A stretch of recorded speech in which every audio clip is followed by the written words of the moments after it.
إن الحمد لله نحمده ونستعينه ونستغفره ونعوذ بالله من شرور أنفسنا ومن سيئات أعمالنا. من يهد الله فلا مضل له ومن يضلله فلا هادي له. أشهد أن لا إله إلا الله وحده لا شريك له وأشهد أن محمدا عبده ورسوله لا نبي بعده. اللهم صل وسلم على نبينا محمد صلى الله عليه وسلم وعلى آله وصحبه أجمعين. يقول الله عز وجل: يا أيها الذين آمنوا اتقوا الله حق تقاته ولا تموتن إلا وأنتم مسلمون. يا أيها الناس اتقوا ربكم الذي خلقكم من نفس واحدة وخلق منها زوجها وبث منهما رجالا كثيرا ونساء واتقوا الله الذي تساءلون به والأرحام إن الله كان عليكم رقيبا. يا أيها الذين آمنوا اتقوا الله وقولوا قولا سديدا يصلح لكم أعمالكم ويغفر لكم ذنوبكم ومن يطع الله ورسوله فقد فاز فوزا عظيما. أما بعد فإن أصدق الحديث كتاب الله وخير الهدى هدى نبينا محمد صلى الله عليه وسلم وشر الأمور محدثاتها فإن كل محدثة بدعة وكل بدعة ضلالة وكل ضلالة في النار. أيها الإخوة wa ayyatuhal akhwat, bapak-bapak dan ibu-ibu sekalian yang semoga senantiasa dirahmati oleh Allah Subhanahu wa taala. Kita lanjutkan kajian kita syarah Al-Qawaid Al-Arba' yang dituliskan oleh Imam Muhammad bin Abdul Wahhab rahimahullahu taala dan juga kita ambilkan dari syarahnya Syekh Shalih Al-Fauzan hafizahullahu taala. Baik, pada pertemuan yang lalu sudah kita bacakan penggalan yang pertama dari muqaddimah yang terakhir, yaitu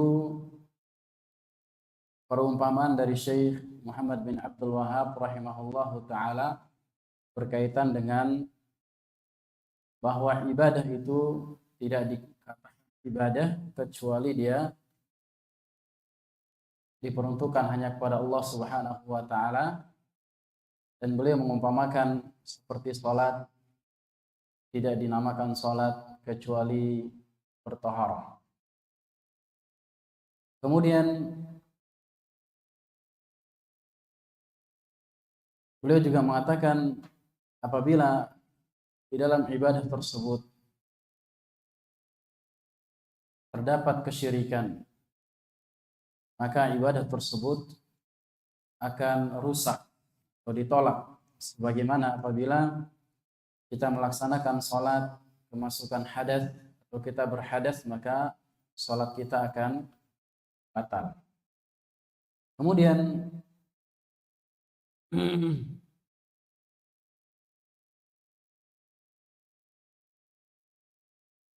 pada pertemuan lalu juga Syekh menyebutkan bahwa ibadah harus terpenuhi dua syarat. Apa saja, Pak? Ikhlas dan al-mutaba'ah. Hafal, tapi siwaknya udah habis. Baik. Kemudian kita bacakan penggalan muqaddimah yang terakhir. Jadi pada pertemuan sebelumnya, Pak, kita masih muqaddimah, masih pengantar yang disebutkan oleh Syekh Muhammad bin Abdul Wahhab rahimahullahu taala agar kita mudah memahami 4 kaidah yang akan disebutkan oleh beliau pada bagian yang berikutnya. Dan ini adalah penggalan dari muqaddimah yang terakhir. Jadi kalau Bapak-bapak masih ingat, muqaddimahnya itu ada dua bagian ya. Yang dimulai dari i'lam arsyadakallah, dimulai muqaddimah yang pertama Kemudian yang kedua kemarin i'lam arsyadakallah lagi, dan ini panggilan muqaddimah yang kedua.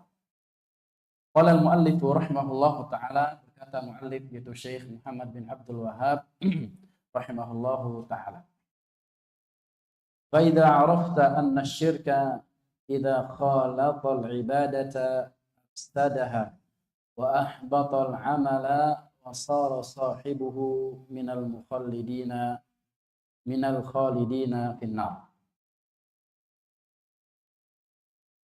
Kata beliau di halaman 18, apabila engkau sudah mengetahui, yaitu pada penggalan yang sebelumnya sudah dijelaskan bahwasanya kesyirikan apabila mencampuri ibadah.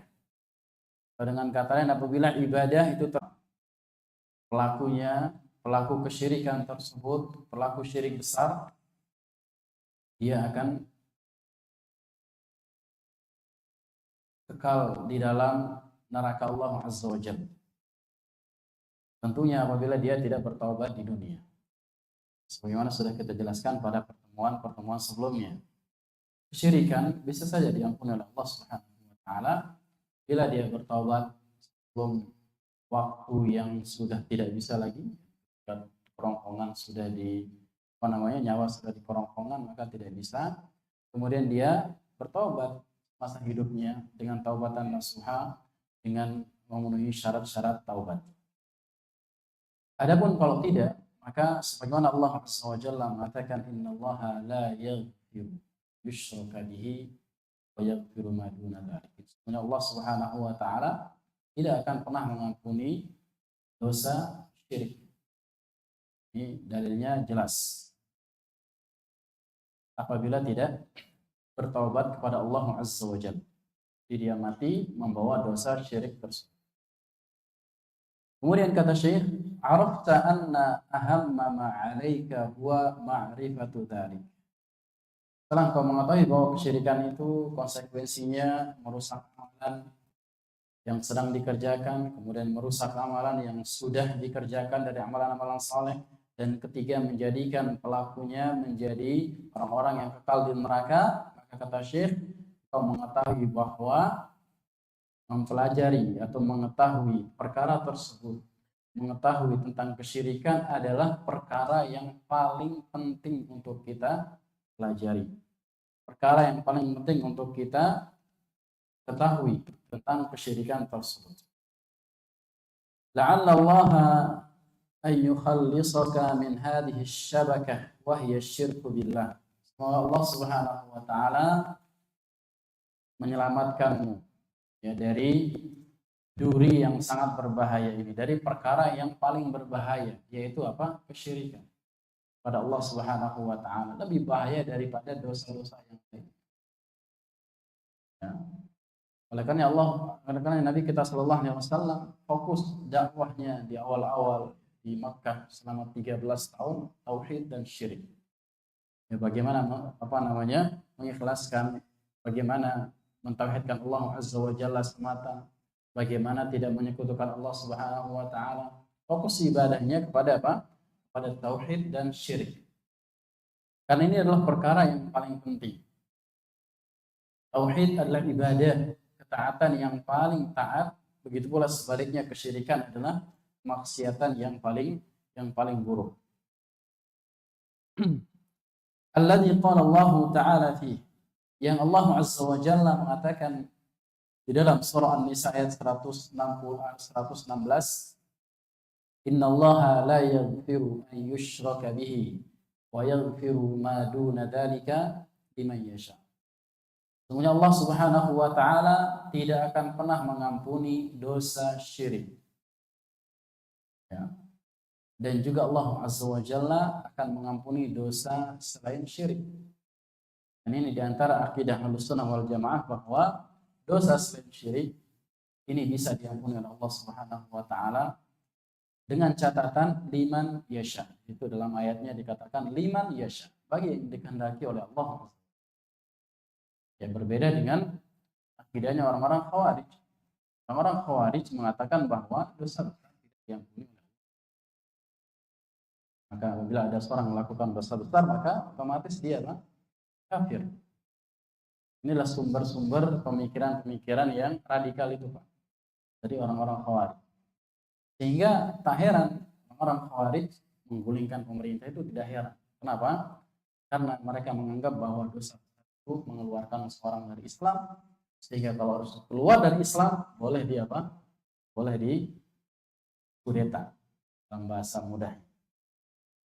Sehingga ada sebagian orang yang mengkafirkan keluarganya, mengkafirkan bapaknya, mengkafirkan ibunya, sumbernya dari apa? Dari pemahaman Khawarij tersebut.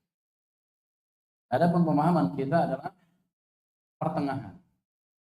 Pertengahan antara Khawarij dan Murji'ah. Kalau Murji'ah dia mengatakan bahwa dosa besar atau dosa apapun tidak mempengaruhi keimanan. Mau ngapain aja imannya tetap sebagaimana imannya awal mula dia diberikan keimanan oleh Allah SWT. Konsekuensinya apa? Konsekuensinya keimanan kita sama dengan keimanannya Abu Bakar As-Siddiq radhiyallahu ta'ala. Karena dari Allah SWT. Keimanannya siapa? Ahli maksiat yang paling maksiat sama dengan ahli taat. Adapun sebaliknya tadi Khawarij melakukan dosa besar, maka dia apa? Tidak diampuni oleh Allah Subhanahu wa taala.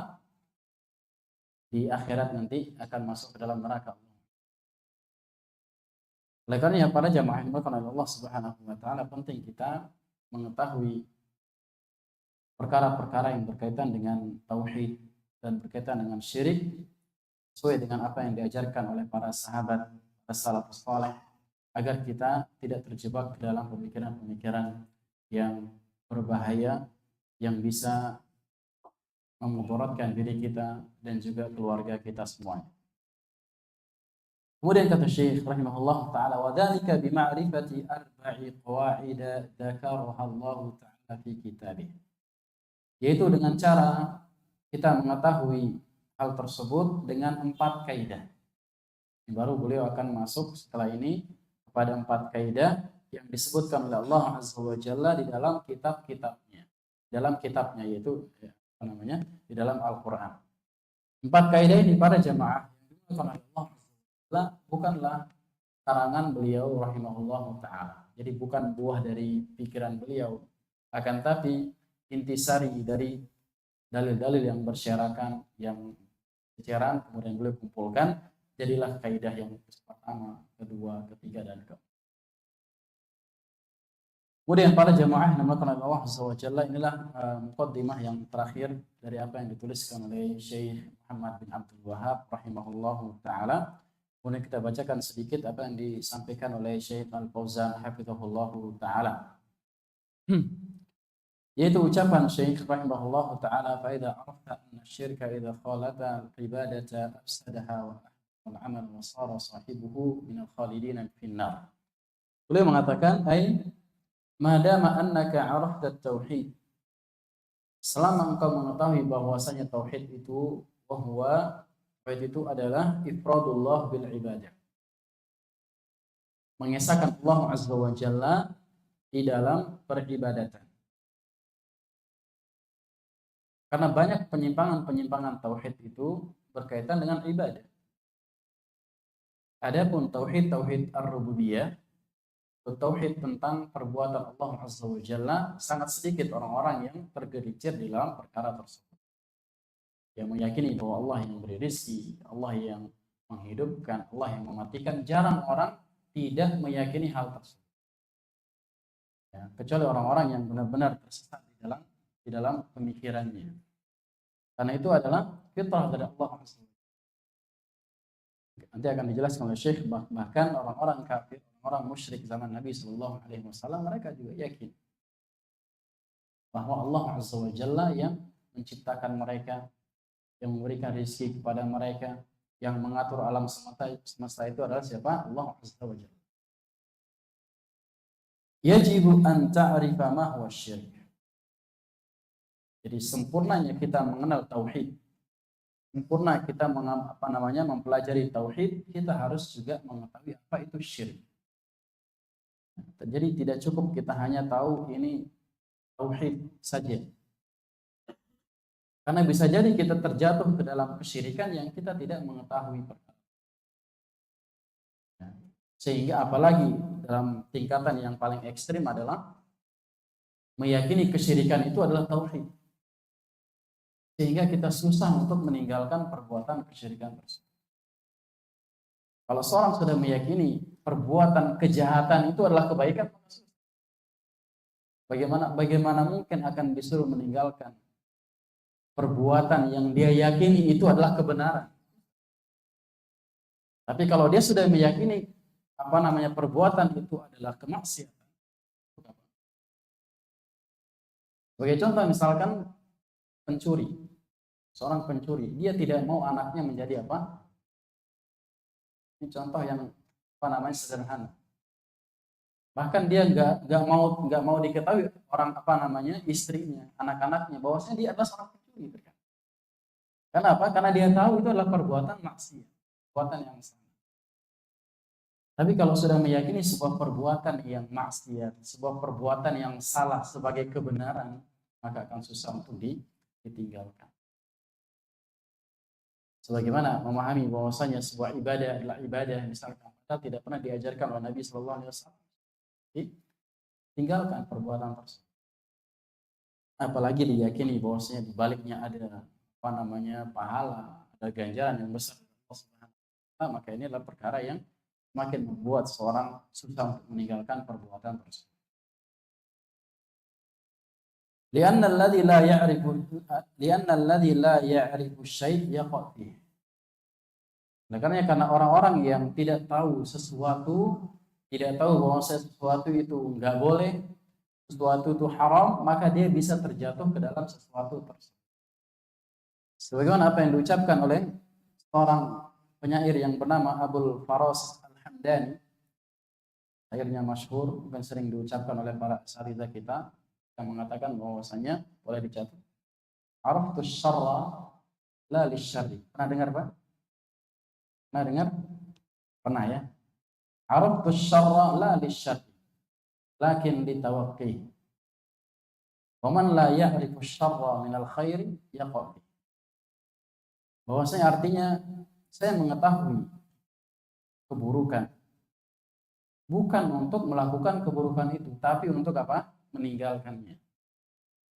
Baik, yang kedua, siapa saja yang tidak mengetahui keburukan dari kebaikan, dia bisa terjatuh ke dalam keburukan tersebut. Ini kaidah. Bahwasanya kita juga harus mempelajari lawan dari apa yang kita yakini tersebut.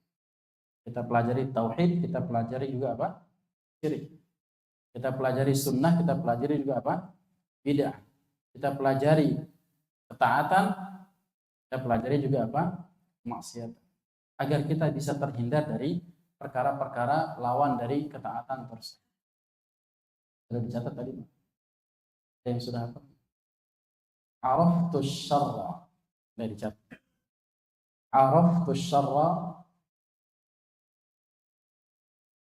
pakai shin. Ain ra fa ta. Araftu asyarra, alif lam sya ra, shin maksudnya. La lisyarri, lam lisyarri saya.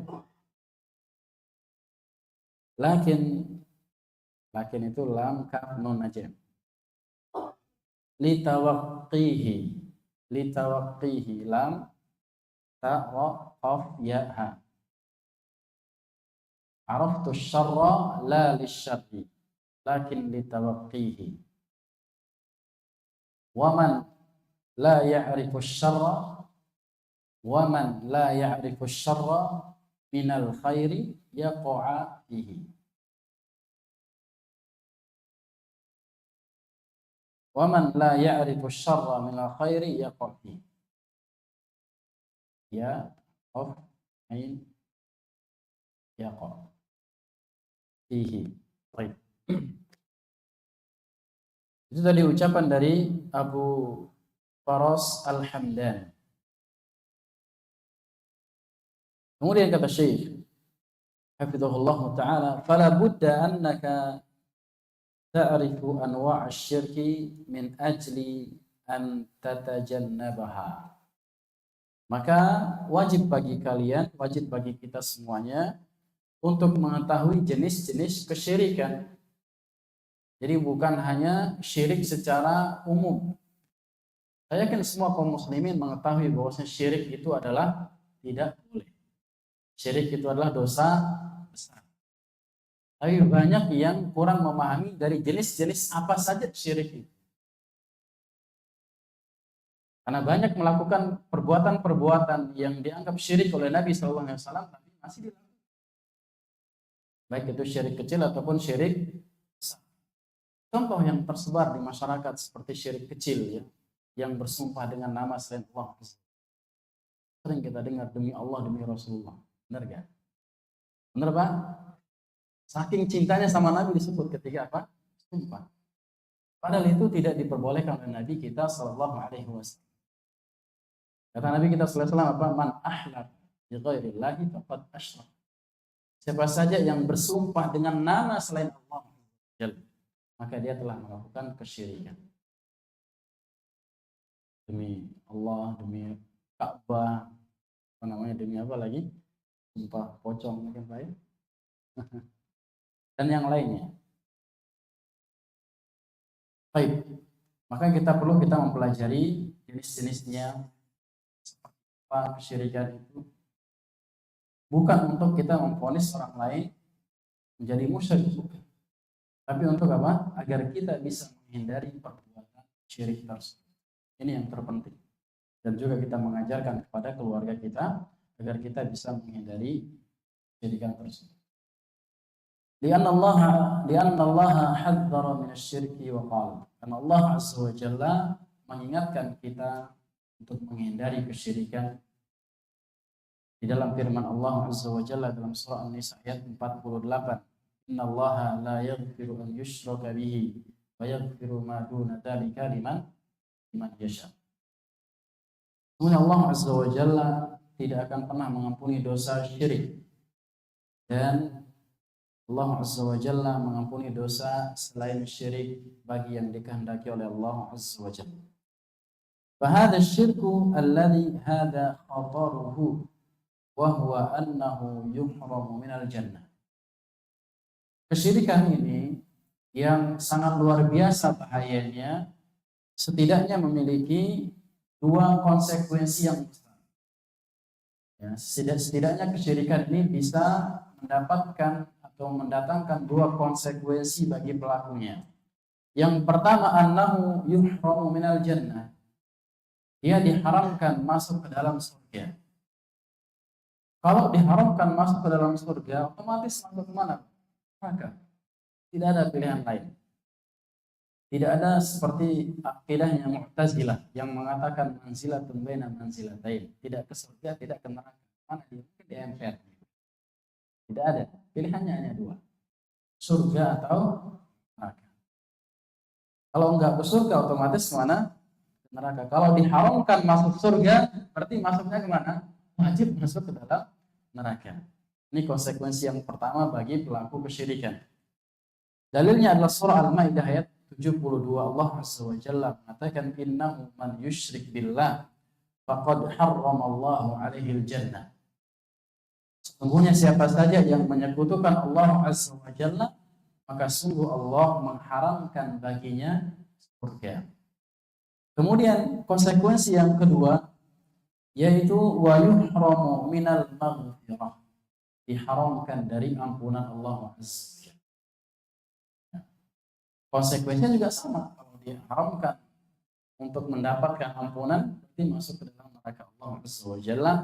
Hal ini bagaimana firman Allah Azza wa Jalla seperti tadi An-Nisa ayat 47 48, Allah Azza wa Jalla mengatakan innallaha la yaghfiru an yushraka bihi. Sesungguhnya Allah Subhanahu wa taala tidak akan mengampuni dosa kesyirikan atau orang-orang yang melakukan kesyirikan. Idzan hada khabarun 'azim. Yajibu 'alaika an ta'rifahu qabla ayyi khatar lianna asy-syirka dhallat fihi afham wa umur. Oleh karena itu kata Syekh Hafizahullah taala, ini adalah bahaya yang sangat besar. bahaya kesyirikan. Karena semuanya kita pengen dapat ampunan, semua kita pengen dapat surganya Allah Azza wa Jalla. Maka wajib bagi kalian, wajib bagi kita semuanya, kata Syekh Habibullah Ta'ala, untuk mengetahui tentang kesyirikan tersebut, untuk mengetahui tentang bahaya tersebut sebelum bahaya-bahaya yang lainnya.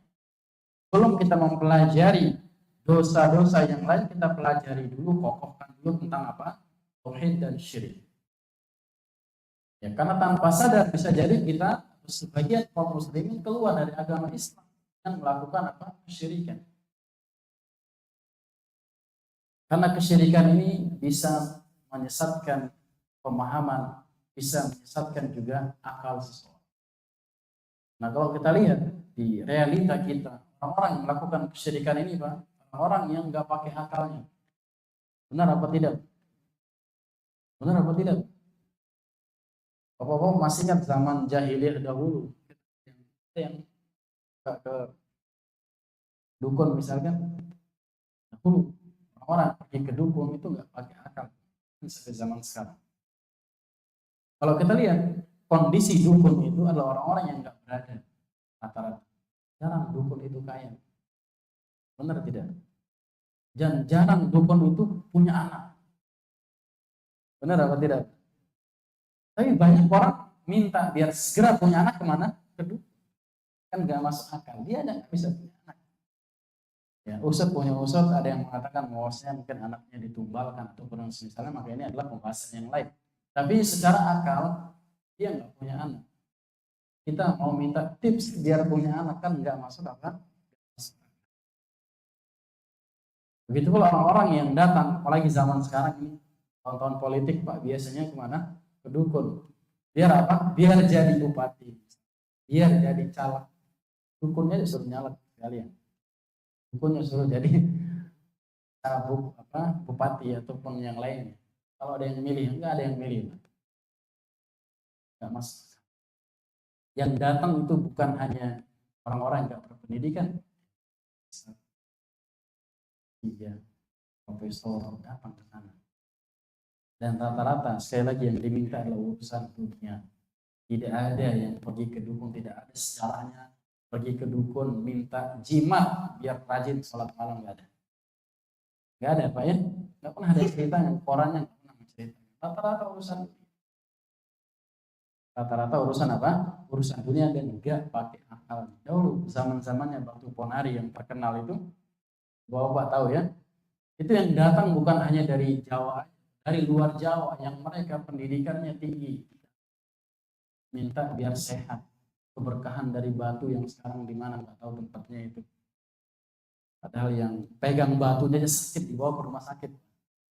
Kan lucu. Jadi nggak masuk apa? Nggak masuk di akal. Bisa merusak pemahaman, sesatkan daripada akal-akal kita semuanya yang melakukan kesyirikan. Na'udzubillah. Kalau wajib, maka wajib bagi kita, kata Syekh Habibullah Ta'ala, an na'rifa ma huwa syirku minal kitabi was sunnah. Wajib bagi kita untuk mengetahui apa itu kesyirikan, baik dari Al-Quran ataupun dari As-Sunnah. Allah ma hadzara min syai'in illa wa yunabbihuhu. Allah Azza wa Jalla tidaklah memperingatkan dari sesuatu kecuali wa yubayyinuhu, illa wa yubayyinuhu, kecuali akan menjelaskan tentang sesuatu. Mengatakan bahwasanya ini syirik, pasti akan dijelaskan syirik itu seperti apa dari A sampai Z, dari yang kecil sampai yang besar, semuanya dijelaskan pasti.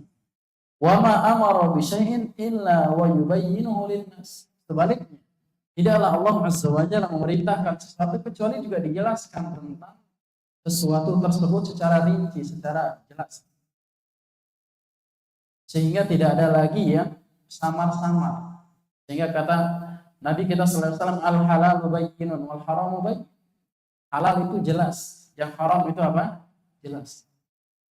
Dijelaskan oleh Allah Azza wa Jalla dan juga dari melalui lisan Nabi-Nya yang mulia sallallahu alaihi wasallam. Bahwa lam yuharrimu syirk wa yatrukuhu mujmalah. Dan Allah Azza wa Jalla tidaklah mengharamkan kesyirikan kemudian meninggalkan gamblang begitu saja mujmal umum, tidak.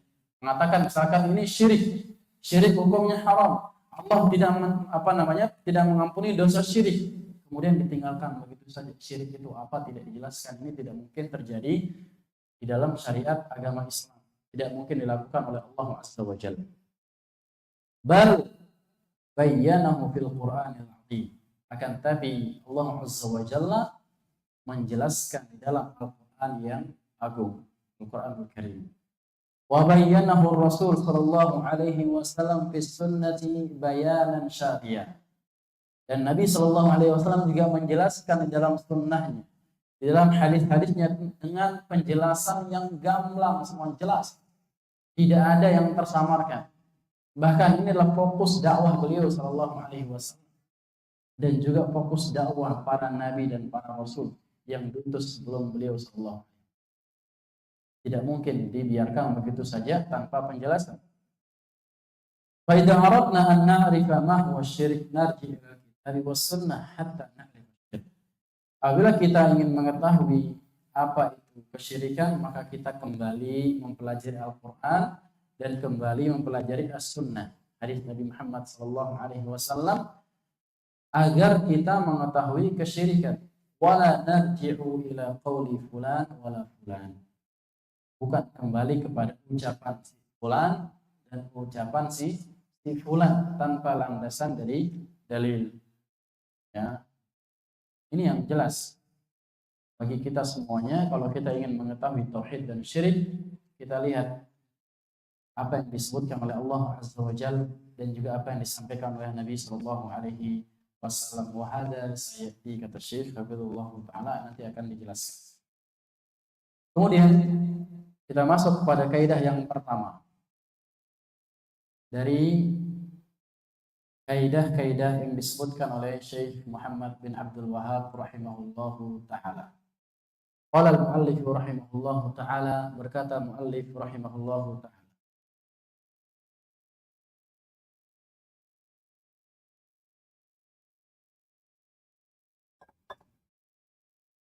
al-qa'idatul ula, kaidah yang pertama.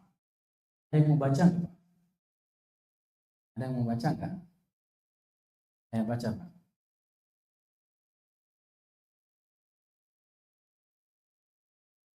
Sama anda kalau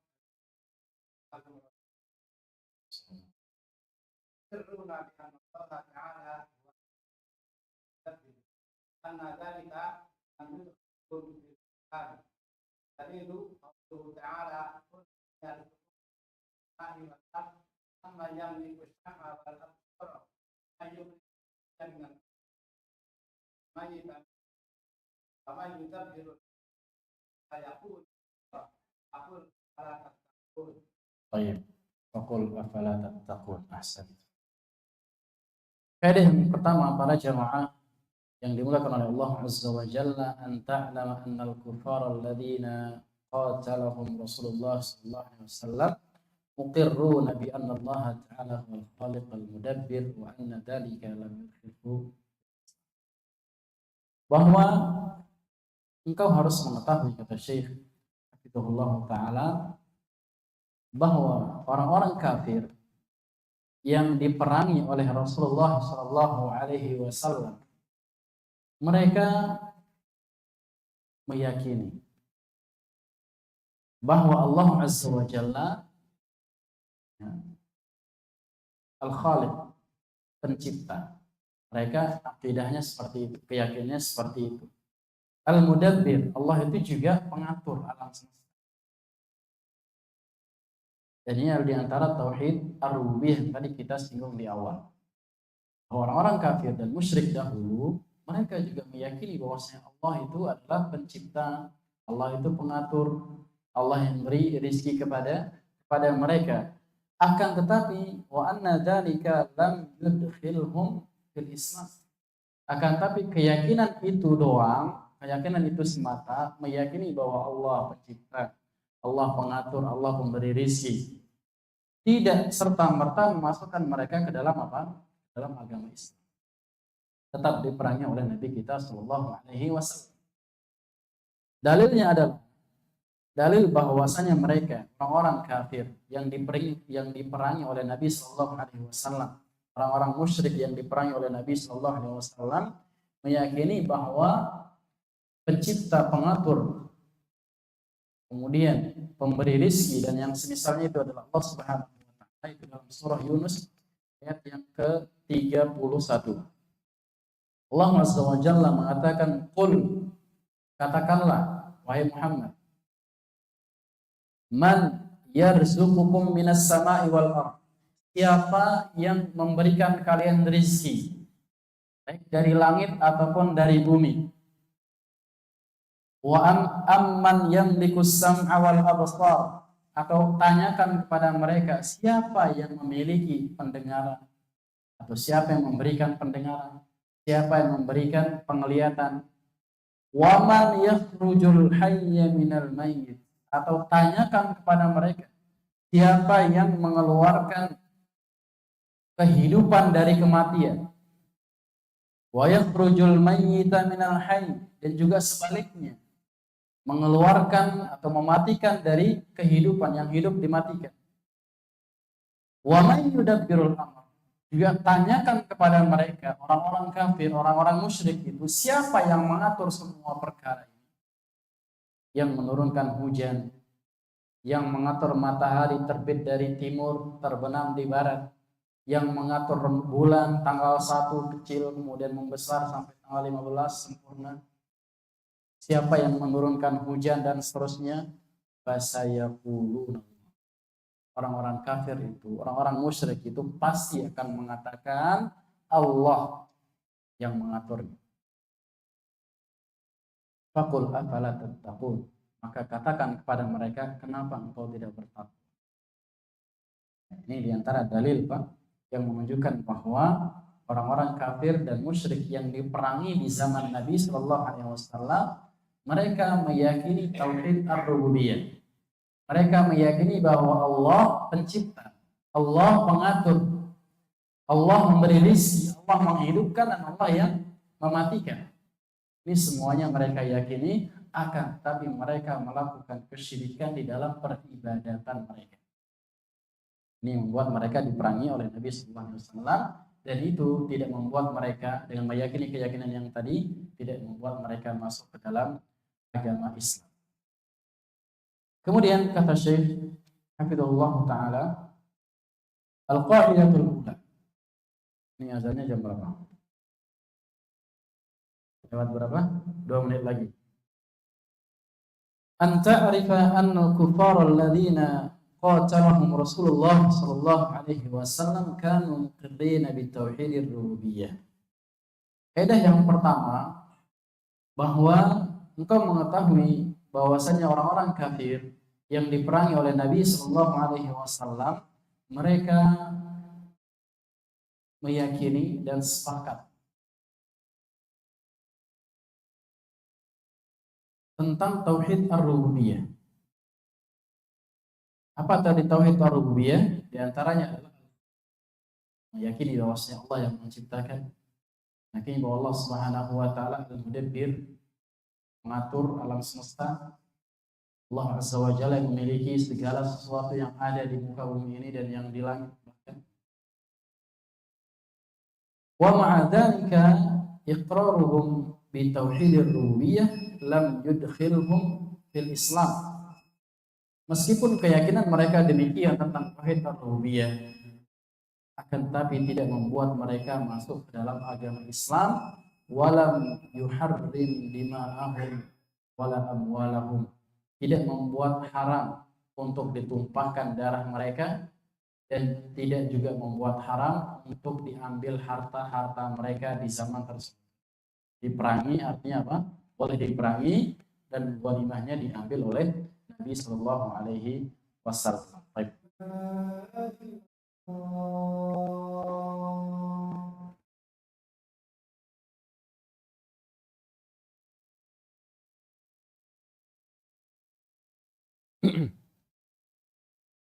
Bismillahirrahmanirrahim. Baik, kita lanjutkan. apa yang dibacakan oleh apa yang dituliskan oleh Syekh Al-Fauzan hafizahullah. Yang pertama beliau menyebutkan bahwa meyakini tauhid rububiyah saja maka tidak serta-merta membuat mereka masuk ke dalam agama Islam dan tidak mengharamkan untuk menumpahkan darahnya dan juga mengambil harta-harta mereka. Fadalla ala anna at-tauhid laysa huwa al-iqrar bir-rububiyyati faqat. Dan hal ini menunjukkan bahwa tauhid itu bukan semata-mata meyakini rububiyah saja. Tidak cukup hanya dengan meyakini tauhid ar-rububiyah saja. Wa anna syirka laisa huwa syirk fi rububiyah faqat. Dan juga kesyirikan itu bukan hanya tentang tauhid rububiyah saja. Nah, tadi kita sampaikan bahwa jarang sekali orang-orang menyekutukan Allah Azza wa Jalla dalam tauhid ar-rububiyah. Jarang orang meyakini Allah menciptakan, ada juga makhluk lain yang menciptakan. Dan juga jarang sekali kita temukan bahwasanya ada pemberi rezeki selain Allah. Ada yang menghidupkan selain Allah, ada yang mematikan selain Allah Azza wa Jalla. Bal laisa hunaka asyraq fil rububiyah. Kan kata Syekh, bahkan tidak ada satu orang pun yang menyekutukan Allah Azza wa Jalla di dalam tauhid ar-rububiyah illa syawadun, kecuali yang sangat melenceng. Syawat itu artinya orang-orang yang melenceng, kecuali yang pemikirannya itu melenceng. Namun secara umum tidak ada orang-orang yang terjatuh ke dalam apa? Kesyirikan di dalam rububiyah, kecuali sangat sedikit. Tadi kita sampaikan orang-orang yang melenceng pemikirannya. Wa illa fakullul umam tuqirru bitauhidur rububiyah. Kecuali semua umat-umat dahulu, bahkan yang tidak beriman kepada Nabi Muhammad SAW, mereka meyakini tauhid ar-rububiyah, meyakini Allah pencipta, Allah pengatur, Allah pemberi rezeki, Allah yang menghidupkan, Allah yang mematikan. Ini keyakinan mereka. Wa tauhidur rububiyah huwa al-iqrar bi anna Allah huwal khaliq ar-raziq al-muhyi wal mumit al-mudabbir.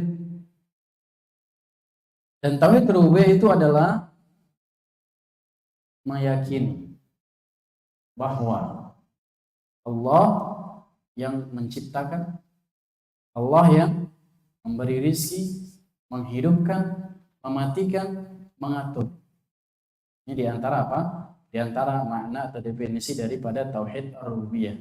Au bi ibaratin akhsar, atau dengan ibarat yang lebih ringkas. Tauhid ar-rububiyah huwa ifradullah bi af'alihi subhanahu. Tauhid Allah Azza wa Jalla di dalam perbuatan-perbuatan Allah. Jadi diantara perbuatan yang menciptakan dan seterusnya. Fala ahada minal khalqi idda'a anna hunaka ahadan yakhluq ma'allah. Tidak ada seorang pun yang berani mengaku bahwa ada di sana orang-orang yang mencipta selain Allah atau bersama Allah Azza wa Jalla. Allah menciptakan, yang lain itu juga menciptakan. Tidak ada yang meyakini demikian. Kita nggak pernah dengar juga kan Pak ya? Umur hidup kita ada yang mengatakan saya menciptakan bintang ini. Nah, ada. Mungkin ada yang salah ucap aja. Yang membuat saya kamu loh, bukan ke anakmu. Saya yang membuat kamu. Itu salah bahasa aja. Maksudnya sebab aja. Pada dasarnya meyakini yang menciptakan adalah siapa? Kan orang tua kalau lagi kesel ya ngomongnya salah juga. Oh enggak ada gue, enggak ada misalnya. Ini adalah salah ucap saja. Tapi keyakinan mah enggak ada. Semuanya kita meyakini. Bahkan sebelum kita mengenal yang namanya dakwah salaf, kita juga meyakini bahwasanya Allah yang menciptakan, Allah yang mengatur, Allah yang memberi rezeki, menghidupkan dan mematikan, yang memberikan kita jodoh, Allah Subhanahu wa taala. Ketika ditanya dulu sebelum kita nikah, mungkin nikah belum dikasih sama Allah. Kan itu keyakinan juga buah dari apa? keyakinan. Ditanya kapan punya anak, belum dikasih sama Allah. Ini adalah keyakinan yang memang fitrah kita semuanya. Kita serahkan sama yang di atas. Ini juga fitrah. Meskipun mereka meyakini membatalkan fitrah tersebut dengan ucapan-ucapan mereka. Baik.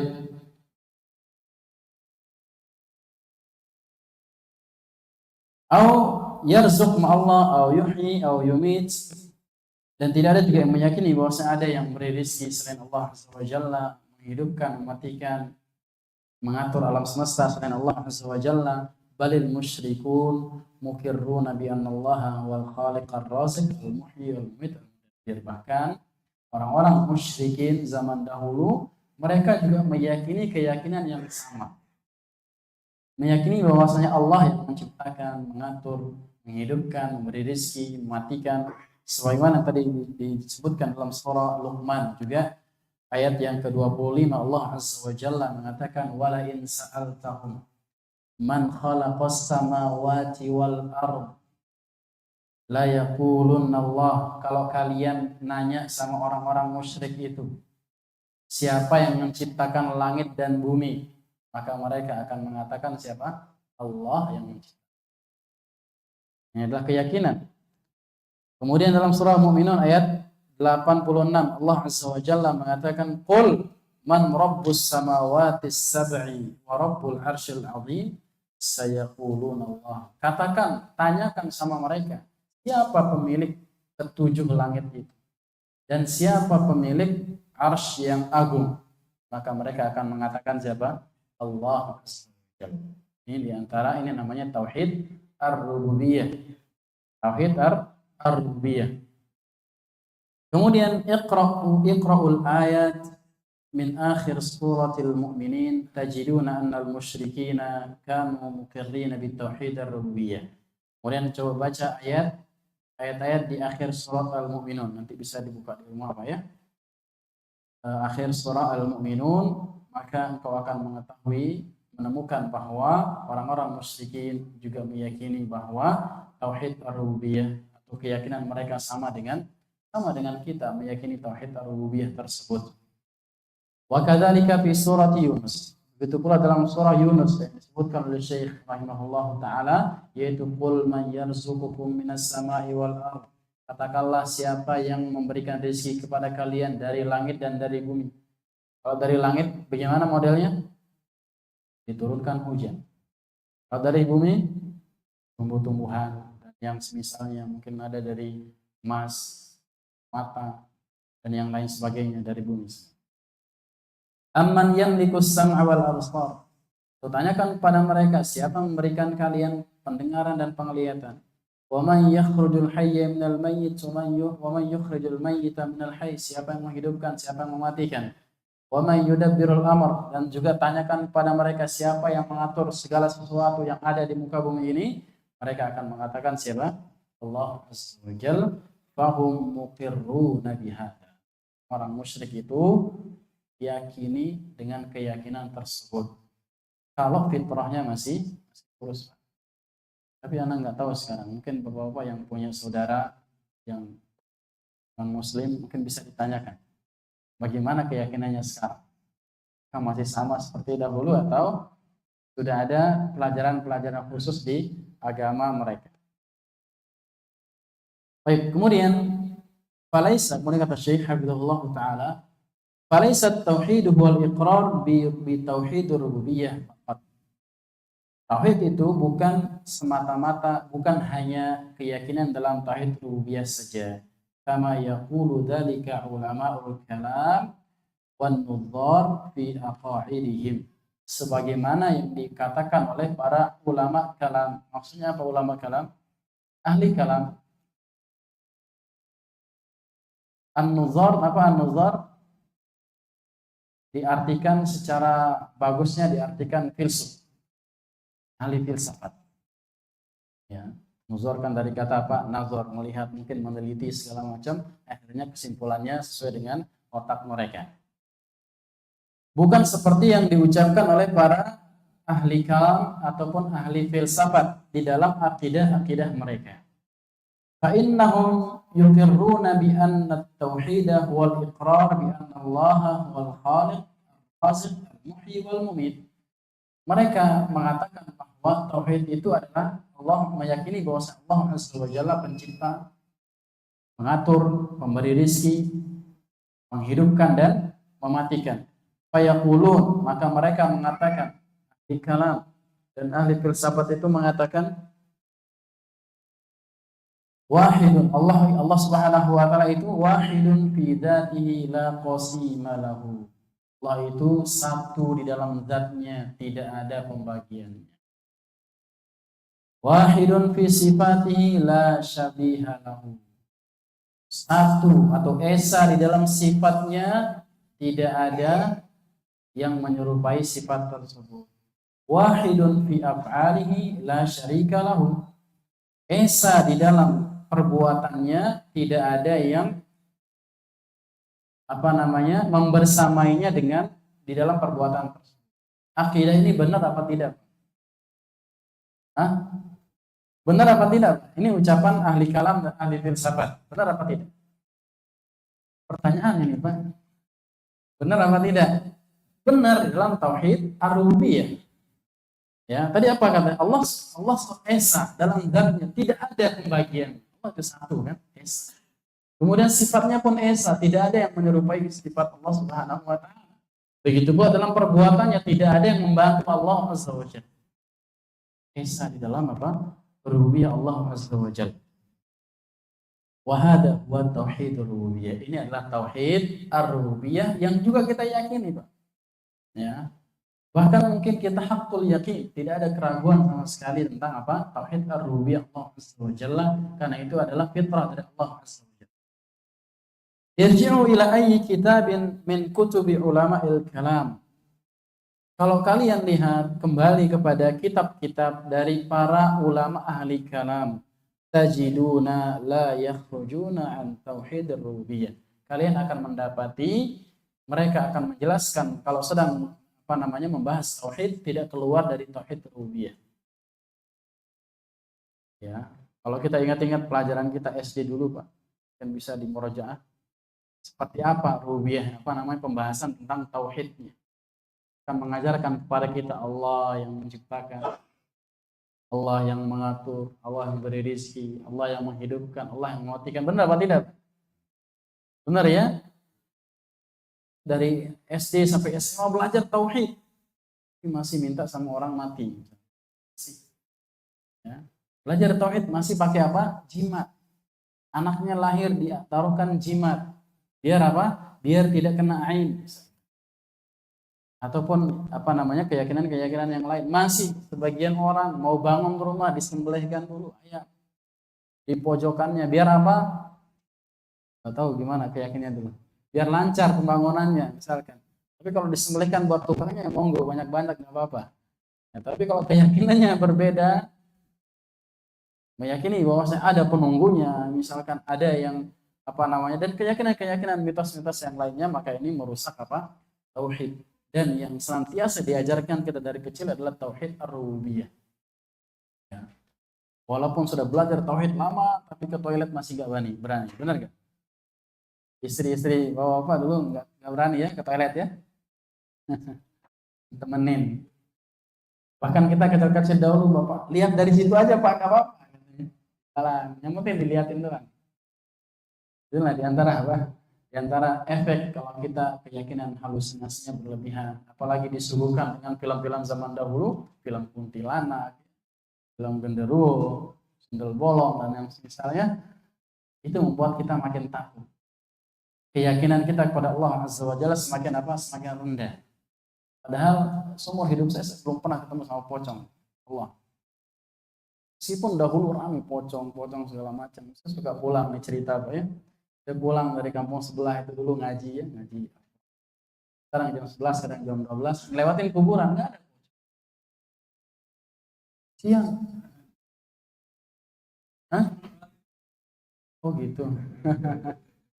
Nggak ada pocong, nggak pernah ketemu pocong, nggak pernah ketemu kuntilanak pun nggak ada. Alhamdulillah, tapi zaman sekarang mungkin film-film yang demikian mungkin sudah mulai berkurang ya.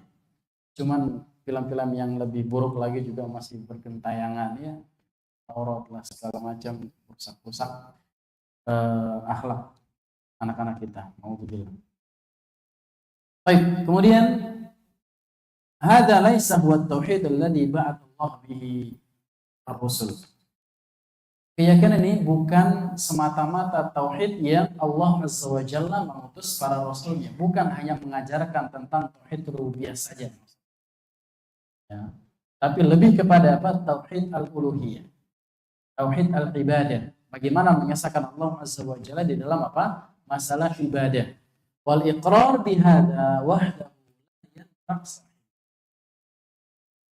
keyakinan dengan hal ini saja, meyakini rububiyah saja, tidak ada manfaatnya buat pelakunya. Kalau dia masih melakukan kesyirikan yang lain, ya, lianna hadza aqarra bihil musyrikun wa sanadidul kafara. Karena keyakinan semacam ini juga diyakini oleh orang-orang musyrik dan para dedengkot-dengkotnya orang kafir itu juga meyakini demikian. Ya, bahkan orang-orang musyrik yang diperangi oleh Nabi Shallallahu Alaihi Wasallam, mereka juga apa? Meyakini Allah itu yang mengatur. Mereka memiliki Tuhan yang banyak, tapi satu yang di atas. Ini keyakinan mereka. Tuhan mereka banyak, tapi satu yang di atas. Mereka menyembelih kepada Allah, menyembelih juga kepada patung-patung mereka. Ini keyakinan mereka dalam masalah apa? Tauhid ar-rububiyah, yakin, tapi dalam ibadah mereka menyekutukan Allah Azza wa Jalla. Walam yukhrijhum minal kufur, dan keyakinan semacam itu tidak mengeluarkan mereka daripada kekufuran. Tetap mereka kafir.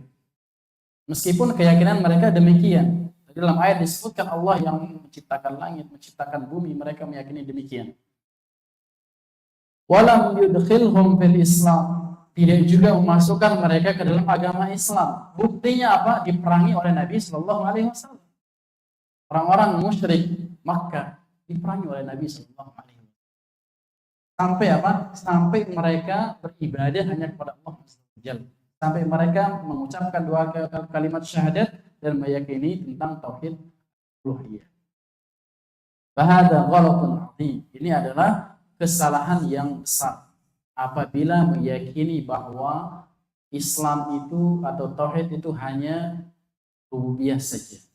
Tauhid itu hanya meyakini Allah mencipta, Allah mengatur, Allah mematikan, Allah menghidupkan saja. Faman i'taqada hadzal i'tiqad ma zada ala i'tiqadi Abi Jahal wa Abi Lahab. Kata Syekh Abdullah Ta'ala, siapa saja yang berkeyakinan dengan keyakinan semacam ini, meyakini tauhid adalah Allah pengatur, Allah pencipta, Allah menghidupkan, Allah mematikan saja, sama saja dengan keyakinannya Abu Jahal dan karena mereka juga berkeyakinan demikian. Ya. Namun mereka tetap menyekutukan Allah Azza wa Jalla, mereka tetap beribadah kepada patung-patung, mereka tetap menyembelih kepada patung-patung, mereka tetap menyekutukan Allah Azza wa Jalla di dalam al-uluhiyah, dalam al-ibadah. Falladhi alaihi al-an ba'dul muthaqqafin huwa taqriru tauhidir rububiyyati faqat.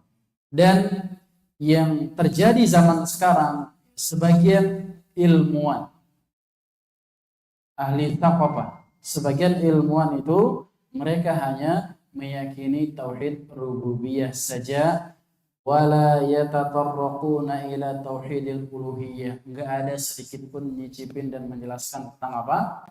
Tauhid al-uluhiyah. Fokus rububiyah saja. Mengajarkan manusia, mengajarkan kaum muslimin Allah yang menciptakan, Allah yang mengatur, Allah yang apa? Memberi rizki dan seterusnya. Itu saja yang diajarkan.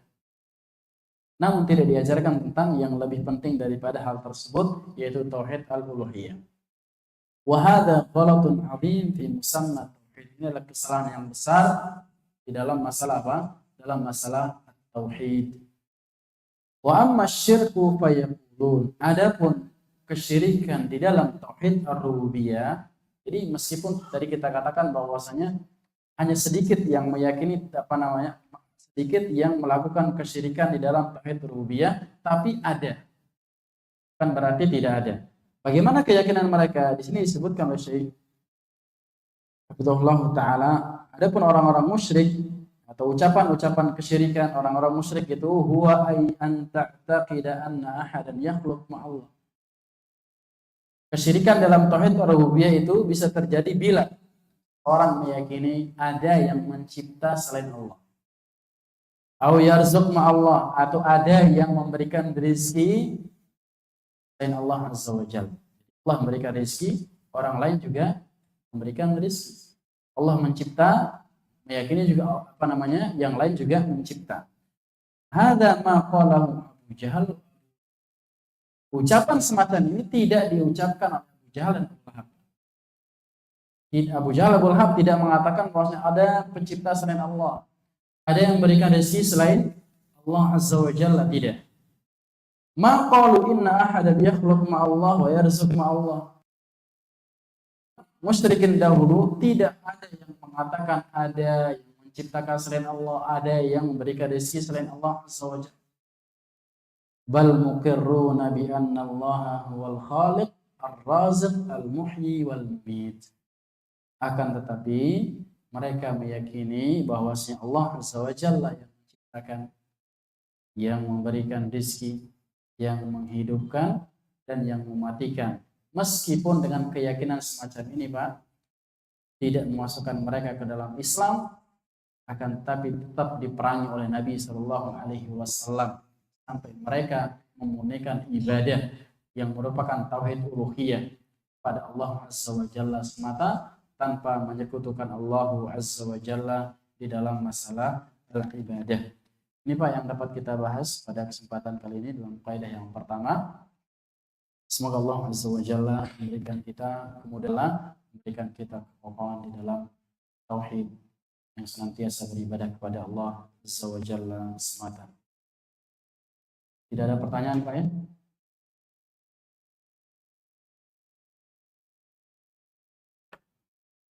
Ada pertanyaan Pak? Baik, kayaknya udah jelas ya Pak ya? Udah jelas jamnya 7:30. Kita lihat jam. Baik, kalau tidak ada pertanyaan, subhanallah.